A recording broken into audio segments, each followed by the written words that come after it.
Am I the a-hole for sending my homophobic parents and golden child brother to jail after they tried to ruin my life? I, 28 male, grew up in a household where love was conditional and loyalty was one-sided. My parents were deeply conservative, religious, and unaccepting of anything they deemed sinful. My younger brother, Jake, 25M, was the perfect son in their eyes, star athlete, ladies' man, and church poster boy. Meanwhile, I was the problem child. I loved art, music, and, to their horror, was gay. When I came out at 18, my parents' reaction was swift and brutal. My father yelled, "You're no son of mine." My mother cried as if I had died. Jake smirked in the corner, basking in the drama. By the next morning, I was on the street with nothing but a duffel bag and $300. I haven't looked back since. I built my life from scratch, working 2 jobs while putting myself through college. Eventually, I landed a well-paying job as a graphic designer and even started my own small business on the side. Life wasn't perfect, but I was proud of how far I had come.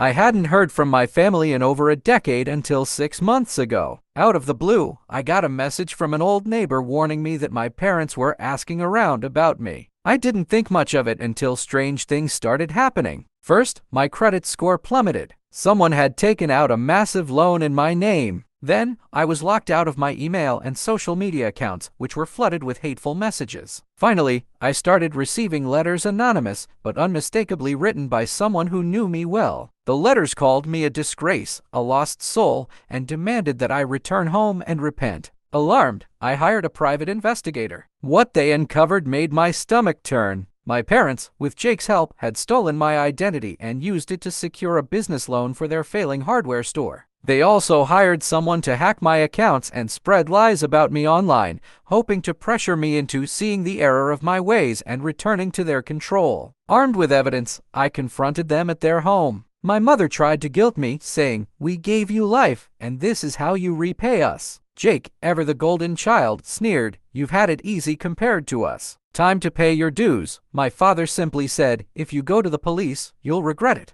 I walked out, shaking with anger, and handed everything over to the authorities. As the investigation unfolded, Jake came to me desperate. "They made me do it," he claimed. "They said if I didn't help, they'd cut me out of the will." Then he dropped a bombshell. My parents had actually planned this scam for years. They'd been following my success through social media and believed I owed them for my achievements. But here's where it gets messy. Jake wasn't entirely honest. During the trial, I learned he had secretly funneled money from the loan into a private offshore account. He wasn't just a pawn, he was an accomplice with his own agenda. The trial ended with all 3 of them being convicted of fraud, identity theft, and harassment. My parents received 5 years in prison, while Jake got 3. Their business was liquidated, and their home was sold to pay restitution. Here's the twist. After the trial, I received a package from my parents' lawyer. Inside was a handwritten letter and their will. The letter revealed that Jake was not their biological son. My parents had adopted him as a baby, but they never told him. They favored him out of guilt, thinking they could make up for it by giving him everything I was denied.